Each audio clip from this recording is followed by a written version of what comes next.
Nesse vídeo nós vamos falar do porquê que é tão importante dolarizar a sua carteira e também vamos ver como você pode fazer isso.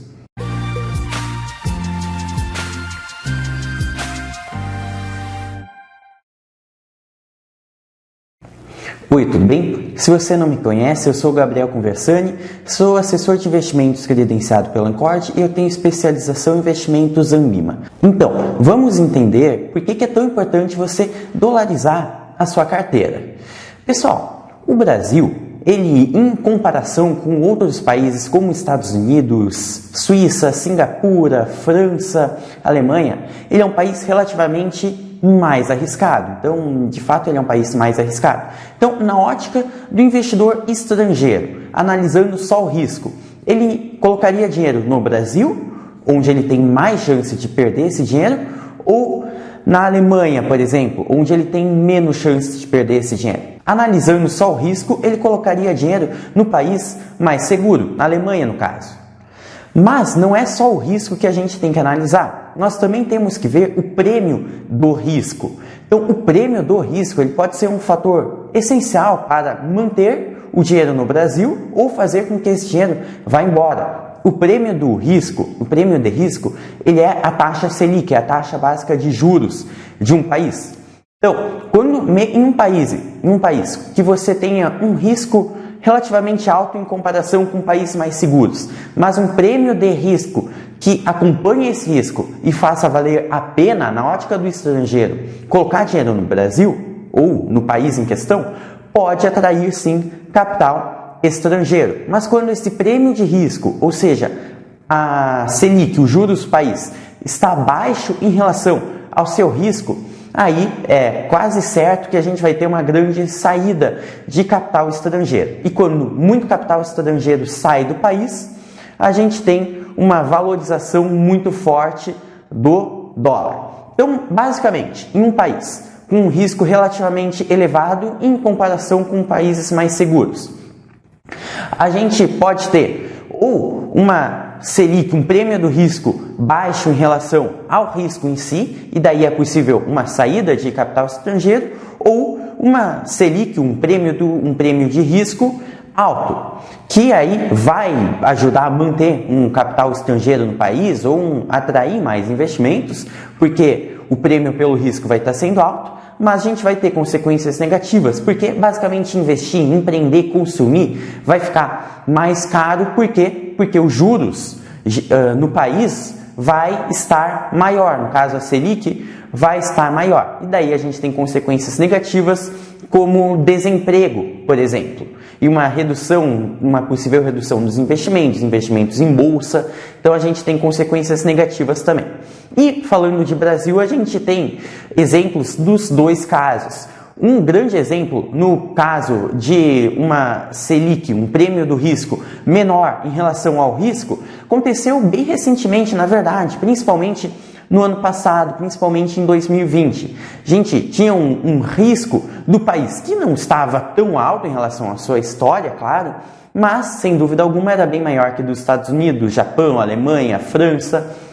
No entanto, a Selic ela foi reduzindo, ao invés de a Selic ela acompanhar o risco, ela foi caindo, sendo reduzida de uma forma bem acelerada, na verdade. E como vocês podem ver por esse gráfico, a gente teve em 2020 uma saída muito acelerada de capital estrangeiro do país. Então vocês podem ver que tem esse pico, né, em janeiro, no gráfico de saída de capital estrangeiro. Então e quando sai muito capital estrangeiro, significa que as pessoas estão, na verdade, tirando dinheiro do Brasil e para isso estão vendendo o real, muito possivelmente comprando dólar novamente.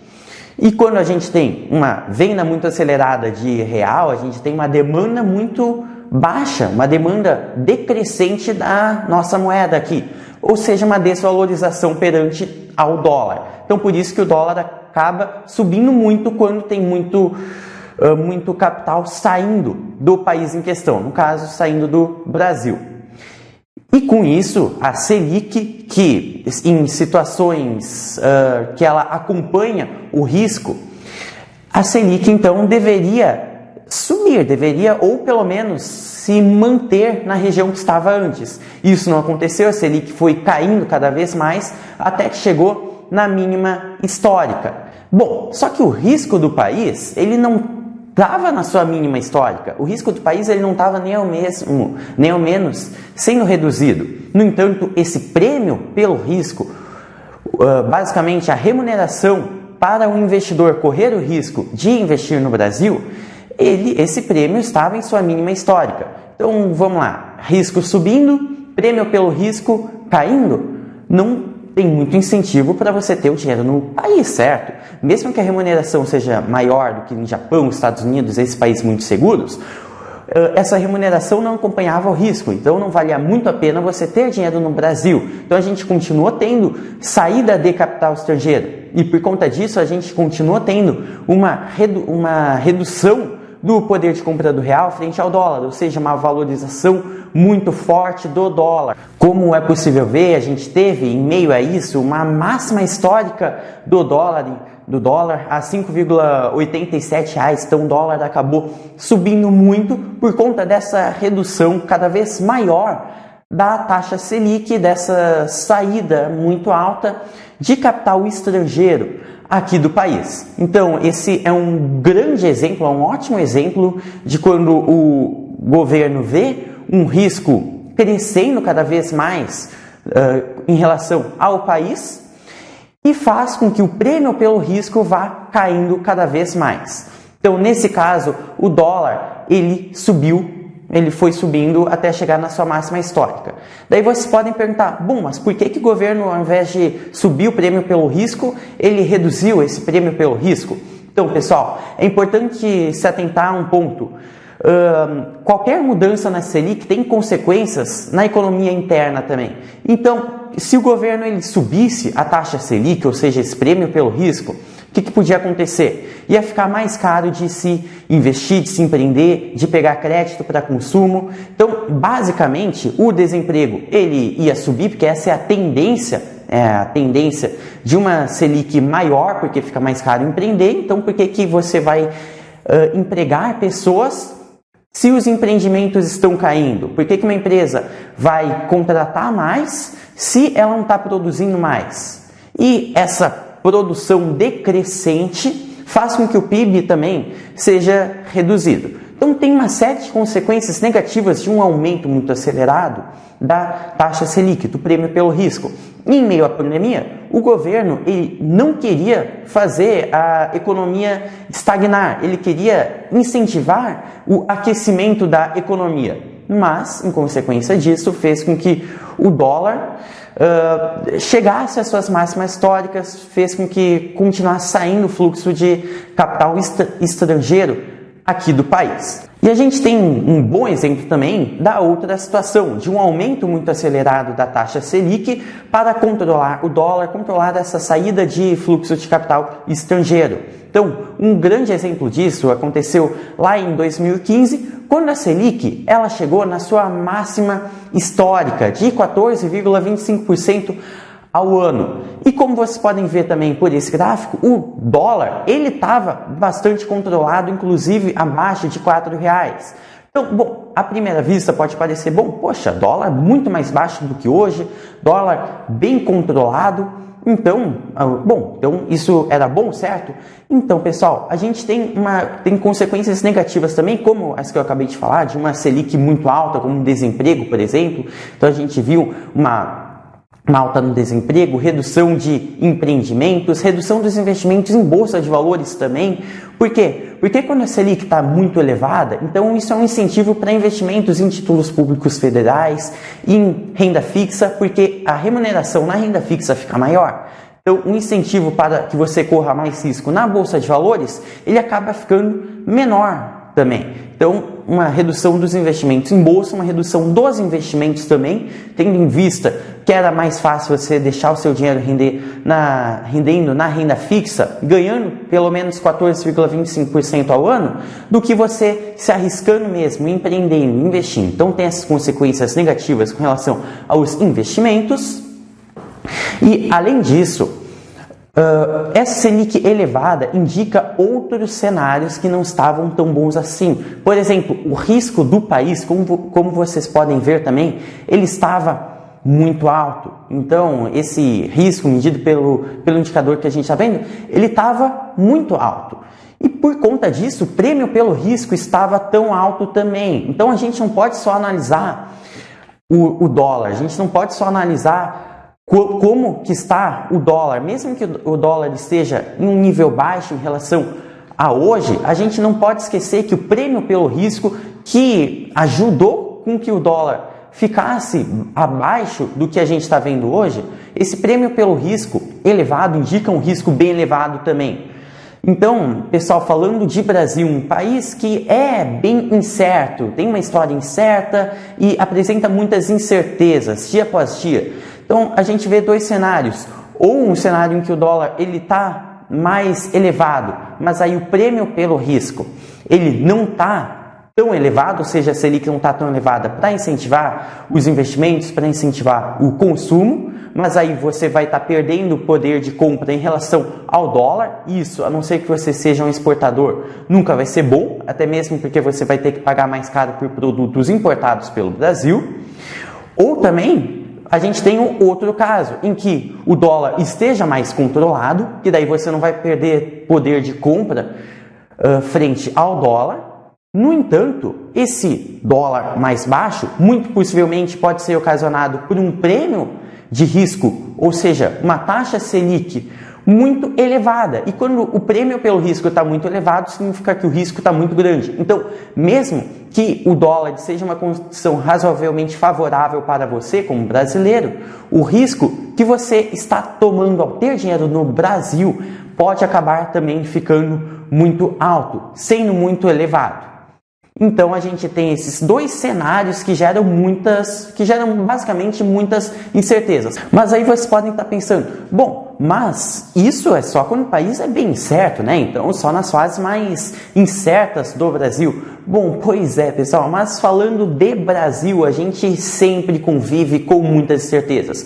Algumas vezes mais incertezas, outras vezes menos incertezas. Quando a gente tem mais certeza, é uma tendência que o prêmio pelo risco fique maior. Menos certeza, o prêmio pelo risco normalmente fica menor. Mas, de qualquer maneira, a gente sempre está muito exposto a essas incertezas e o mercado ele não gosta de incertezas. O investidor, para que ele conviva com incertezas, ele vai exigir um prêmio para conviver com essas incertezas muito maior também. Daí a gente tem todas essas consequências que eu acabei de falar, tanto no mercado interno quanto em dólar, de acordo com o nível desse prêmio por esse risco, desse prêmio por essa incerteza. E só para fazer um último parênteses com relação a gente basicamente sempre ter que conviver com incerteza no Brasil, o Pedro Malan, que é o ex-ministro do governo do Fernando Henrique Cardoso, ele disse que no Brasil até o passado é incerto.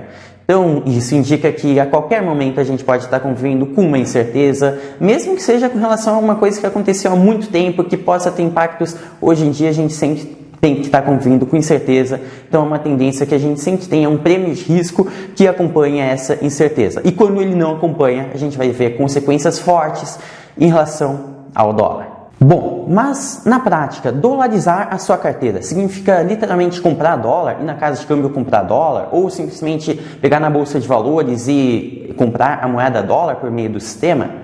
Não, pessoal. Quando você compra literalmente o dólar, você não está de fato investindo, você está simplesmente comprando uma moeda. Da mesma forma, quando você tem real, você não está investindo no real, você só tem essa moeda. Dolarizar os seus investimentos é basicamente ter uma parte dos seus investimentos exposta ao dólar. Você pode fazer isso de uma forma mais simples, que é por meio da própria bolsa de valores, ou de uma maneira um pouco mais complexa, mas também não é difícil, abrindo uma conta em uma corretora lá dos Estados Unidos e investindo por meio dela, porque aí você vai estar investindo de fato com dólar. Na B3, aqui na Bolsa de Valores do Brasil, a gente tem umas possibilidades. Antes de eu falar, só para deixar claro que não é nenhuma recomendação, né? Não estou recomendando investimento, só estou afirmando que existem essas possibilidades que eu vou falar. Então a gente tem exemplos de ETFs, que a gente tem um vídeo sobre ETFs. Se você ainda não sabe o que é, recomendo que você assista esse vídeo. Estou colocando o link aqui na descrição, mas basicamente o ETF ele vai acompanhar um índice e a gente tem alguns ETFs que acompanham índices lá do exterior, ou seja, que você está bastante exposto à variação do dólar. Temos o IVVB11, por exemplo, que acompanha o índice lá, o S&P 500 dos Estados Unidos. Temos o NASD11, que acompanha o principal índice lá da Nasdaq. Temos também o SPXI11, que é basicamente como o IVVB11, só que de uma outra gestora. Então, a gente tem bons exemplos aqui no Brasil sobre possibilidade de você dolarizar a sua carteira, que aí você vai estar exposto em investimentos lá do exterior e também ao dólar, porque esses investimentos no exterior, eles são dolarizados. Mas é claro, quando você investe por meio do Brasil, investimentos dolarizados, você não está saindo do risco jurídico existente no Brasil. Você não vai estar tirando o seu dinheiro do Brasil. Você só vai estar expondo esse dinheiro no Brasil ao dólar. Para que você invista propriamente dolarizando a sua carteira, saindo do campo jurídico, do risco jurídico de ter o seu dinheiro aqui no Brasil, você teria que aplicar diretamente uma corretora dos Estados Unidos, que é bem simples, dependendo da corretora, é tudo online. Então, você pode simplesmente estar abrindo a sua conta online e aplicando determinados investimentos lá dos Estados Unidos. Diretamente aí sim você vai estar dolarizando completamente essa sua parcela de investimentos aplicada lá nos Estados Unidos. Então, para fechar, pessoal, só faço uma pergunta aqui para vocês. Se você fosse um americano, tivesse nascido nos Estados Unidos e morasse lá, você investiria tudo o que você tem? Você deixaria basicamente tudo o que você tem no Brasil? Não, né? Você não deixaria. Muito possivelmente você não deixaria nada aqui no Brasil, porque você sabe que é bem mais arriscado do que os Estados Unidos. Ok, então por que você, sendo brasileiro, você vai ter tudo no Brasil? Não faz muito sentido. Então, pessoal, uma parcela do seu investimento é muito importante ter de uma maneira a fazer com que ela fique exposta ao dólar, por conta de todos esses riscos do real que eu te falei. Quando o real está muito desvalorizado frente ao dólar, você perde poder de compra frente ao dólar e muito possivelmente a outras importantes moedas do mundo todo. Quando o dólar está baixo, então muito possivelmente o prêmio pelo risco está alto.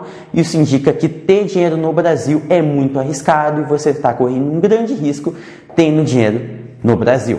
Então, pessoal, se você gostou desse vídeo, então dê o seu like aqui, se inscreve no canal, ativa o sininho para receber notificações de novos vídeos.